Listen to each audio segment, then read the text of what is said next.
اللہ نے فرشتوں کے ذریعے سے، چونکہ تاریخی باتیں ہیں، تاریخ کے اندر مختلف اقوال اور مختلف روایات ملتی ہیں، جن میں سے ایک بات یہ بھی ملتی ہے کہ حضرت آدم علیہ السلام کے ساتھ آدم علیہ السلام نے فرشتوں کے ساتھ مل کر بیت اللہ کی جو ہے نا بنیادیں کھدوائیں، اور بیت اللہ کی بنیادوں کے اندر پتھر ڈالے، پتھر کتابوں کے اندر ان پہاڑوں کے نام بھی لکھے ہوئے ہیں جن پہاڑوں سے پتھر لائے تھے، اور آج بھی انہی پہاڑوں کے پتھر موجود ہیں بیت اللہ کی بنیادوں میں، جبل لبنان اور ایسے ہی طور زیتہ، طور سینا، ہرا، جودی پہاڑ، یہ 5 پہاڑ تھے جن کے پتھر جو ہے نا لائے گئے فرشتوں کے ذریعے سے، ان کی بنیادوں کے اندر بھرا گیا، اور بیت المعمور کو آسمانوں سے نیچے لا کر انہی بنیادوں پر کھڑا کر دیا گیا۔ جب طوفان نوح کے اندر حضرت نوح علیہ السلام کے زمانے میں طوفان آیا تو پھر بیت اللہ کو یوں آسمانوں پر اٹھا لیا گیا، اس کی بنیادیں منہدم ہو گئیں، ایک ٹیلے کا نشان پڑ گیا، اور یہ ٹیلا اور یہ جگہ لوگوں کے ہاں مقدس سمجھی جاتی تھی، لوگ اس ٹیلے کے پاس آتے تھے، اس مقدس جگہ کے پاس آتے تھے۔ قوم عاد کا بھی واقعہ ملتا ہے کہ وہ بارش طلب کرنے کے لیے اسی جگہ کے پاس ان کے 2 آدمی سفر کر رہے تھے، درمیان میں گانا بجانے کے اندر مصروف ہو گئے تھے، وہ ہم نے پیچھے حضرت ہود علیہ السلام کے واقعے کے اندر اس بات کا ذکر کیا تھا، تو ایک ٹیلے کا نشان تھا۔ تو جب اماں ہاجرہ اور حضرت اسماعیل علیہ السلام کو ابراہیم علیہ السلام یہاں پہ چھوڑے جا رہے تھے، اس وقت وہ محض ایک نشان تھا۔ بعد کے اندر حضرت ابراہیم علیہ السلام کو اللہ تعالیٰ نے حکم دیا کہ وہ اسماعیل کو ساتھ ملا کر بیت اللہ کی تعمیر کریں۔ پھر ابراہیم علیہ السلام نے پرانی بنیادوں پر، جو بنیادیں آدم علیہ السلام کے دور کی تھی، ان بنیادوں پر بیت اللہ تعمیر کیا۔ پھر ابراہیم علیہ السلام کو پتہ نہیں چل رہا تھا کہ نشان کہاں ہیں، بنیادیں کہاں ہیں، تو روایات کے اندر آتا ہے بادل نے سایہ کیا، تو فرمایا، آواز آئی کہ جہاں جہاں بادل کا سایہ ہے یہ جو ہے نا حدود ہے بیت اللہ کی، آپ اسی جگہ پہ بیت اللہ کو تعمیر کرو۔ تو حضرت ابراہیم علیہ السلام نے بیت اللہ کو تعمیر کیا۔ تعمیر میں بھی بڑے عجیب و غریب معجزات ہیں اور واقعات ہیں کہ جب ابراہیم علیہ السلام کی قد سے اوپر تعمیر ہوئی تو اللہ تعالیٰ نے پھر جو ہے نا جو پتھر تھا اس پتھر نے لفٹ کا کام دیا کہ جس جگہ ابراہیم علیہ السلام نے دائیں میں اگر بنانی ہوتی تھی دیوار تو وہ پتھر دائیں ہو جاتا، بائیں ہوتی تھی تو وہ یہ جو مقام ابراہیم پر جو پتھر نصب ہے، یہ پتھر وہی پتھر ہے جس کے اوپر کھڑے ہو کر ابراہیم علیہ السلام نے بیت اللہ کو تعمیر کیا تھا، اور اس کے اوپر ابراہیم علیہ السلام کے پاؤں کے نشان بھی ہیں، اور اس پتھر نے لفٹ کا کام کیا تھا۔ اگر ابراہیم علیہ السلام نے بائیں طرف دیوار سیدھی کرنی تھی تو یہ پتھر بائیں طرف ہو جاتا، اور اگر جیسے گوہ بناتے ہیں نا ہمارے یہاں مستری حضرات، تو یہ پتھر نے گوہ کا کام کیا تھا اس طرح۔ تو اس طرح ابراہیم علیہ السلام نے بیت اللہ کی تعمیر کی۔ جب ابراہیم علیہ السلام نے بیت اللہ کی تعمیر کی، اس وقت بیت اللہ کی چھت ابراہیم علیہ السلام نے نہیں ڈالی۔ ابراہیم علیہ السلام نے بیت اللہ کی تعمیر کی، بیت اللہ کے 2 دروازے رکھے تھے، ایک دروازہ آنے کا تھا، ایک دروازہ جانے کا تھا۔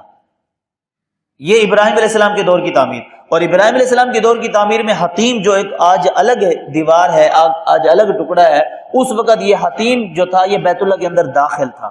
یہ بیت اللہ کی 4 دیواری کے اندر ہی تھا۔ یہ 3 فرق تھے ابراہیم علیہ السلام۔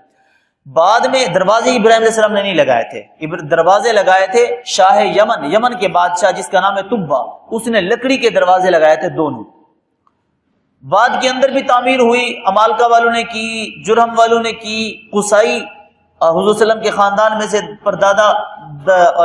ہاشم بن عبد مناف بن قصائی نام آتا ہے، انہوں نے کی۔ پھر جا کے قریش نے بیت اللہ کی تعمیر کی۔ تب نبی کریم صلی اللہ علیہ وسلم کی عمر تھی، وہ 35 سال تھی، اور نبی کریم صلی اللہ علیہ وسلم نے بھی اس تعمیر میں حصہ لیا، آپ کے چچا ابو طالب نے بھی اس تعمیر میں حصہ لیا، تمام رؤساء مکہ نے اس تعمیر کے اندر حصہ لیا۔ اعلان کر دیا تھا کہ حلال کا پیسہ جمع کراؤ، اور حلال کے پیسے سے ہم اللہ کا گھر بناتے ہیں۔ کیونکہ ان کے پاس رقم کم تھی تو اس وجہ سے وہ حتیم والی جگہ ہے وہ بچ گئی تھی، تو انہوں نے نشان لگا دیا تھا کہ بھی یہ جگہ بھی بیت اللہ ہی کی ہے۔ آج بھی جو حتیم کے اندر 2 رکعت نماز نفل پڑھتا ہے گویا ایسے ہے جیسے بیت اللہ کے اندر 2 رکعت نماز نفل پڑھ رہا ہے۔ یہ حتیم جو جگہ ہے یہ بھی بیت اللہ ہی کا حصہ ہے، جو اس کے اندر پہنچ گیا وہ ایسے سمجھے کہ جیسے میں نے بیت اللہ کے اندر میں چلا گیا، بیت اللہ کی حد کے اندر بھی میں چلا گیا۔ تو انہوں نے ایک تو فرق یہ کیا، چلے بھی یہ بات تو سمجھ آ گئی کہ پیسے ان کے پاس کم تھے، ذرائع اور وسائل کم تھے، تب بھی یہ جگہ بچ گئی تھی۔ لیکن 2 فرق اور بھی کیے۔ ابراہیم علیہ السلام نے جو تعمیر کیا تھا بیت اللہ، اس کے 2 دروازے لگائے تھے، قریش نے 1 دروازہ رکھا۔ پھر دوسرا فرق، ابراہیم علیہ السلام نے دروازے زمین کے ساتھ برابر رکھے تھے، انہوں نے دروازہ لگایا تھا اوپر کہ بھی اس کو صرف ہم سردار ہی جو ہے نا اندر جا سکیں، یا ہم سردار ہی کی رسائی ہو، عام لوگوں کی رسائی نہ ہو، انہوں نے دروازہ رکھا تھا اوپر۔ اس موقع پر نبی کریم صلی اللہ علیہ وسلم نے اپنی خواہش کا اظہار کیا تھا، اما عائشہ رضی اللہ عنہا کے سامنے کہا کہ میرا دل کرتا ہے اسلام کے بعد،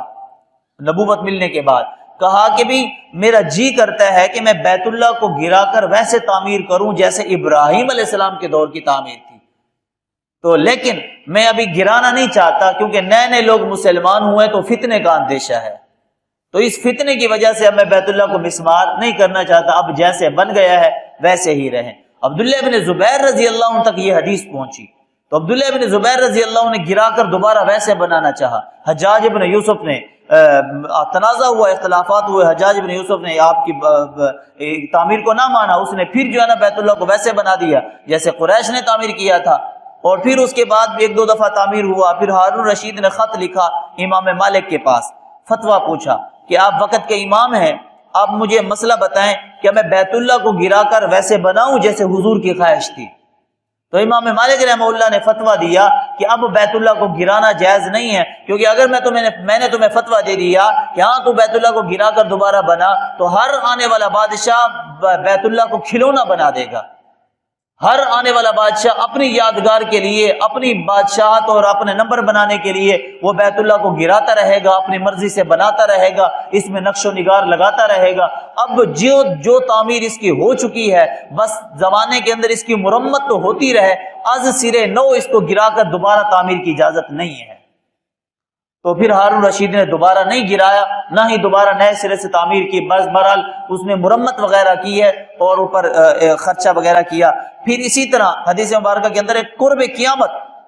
ایک سیاہ فام حبشی بیت اللہ کے اوپر حملہ کرے گا اور وہ بیت اللہ کی اینٹ سے اینٹ بجا دے گا، بیت اللہ کو گرا دے گا اور خزانہ لوٹ کے چلا جائے گا۔ پھر قرب قیامت کی نشانوں میں سے ایک نشانی یہ بھی ہے، جب سور پھونکا جائے گا، زلزلہ برپا ہوگا، تو اس وقت اللہ تبارک و تعالی بیت اللہ او تحت الثری سے لے کر اوپر عرش معلی تک، یہ جو ہم ٹکڑا وقف کر دیتے ہیں نا، وہ پھر تحت الثری سے لے کر آسمان تک وہ سارا کا سارا مسجد ہی ہوتا ہے۔ جو ہم وقف کر دیتے ہیں نا کہ یہ میں نے ٹکڑا مسجد کے لیے بنا دیا، اب پوری زندگی وقف کرنے کے بعد اس جگہ پہ مسجد کے علاوہ کوئی اور نہیں چیز بنا سکتے، نہ چھت کو استعمال کر سکتے ہیں، وہ چھت بھی مسجد ہی رہتی ہے، چاہے 1000 منزلہ بھی ہو وہ 1000 منزلہ مسجد ہی رہے گی آسمان تک۔ تو بیت اللہ تحت الثری سے یوں اکھڑے گا اللہ تعالیٰ کے حکم سے، یہ جائے گا روضہ رسول پر اور جا کے صلاۃ و سلام پیش کرے گا، سلام عقیدت پیش کرے گا، اور پھر اللہ کے محبوب صلی اللہ علیہ وسلم پوچھیں گے کہ بتاؤ میری امت نے آپ کے ساتھ کیا سلوک کیا اور آپ نے میری امت کے ساتھ کیا سلوک کیا۔ بیت اللہ جواب دے گا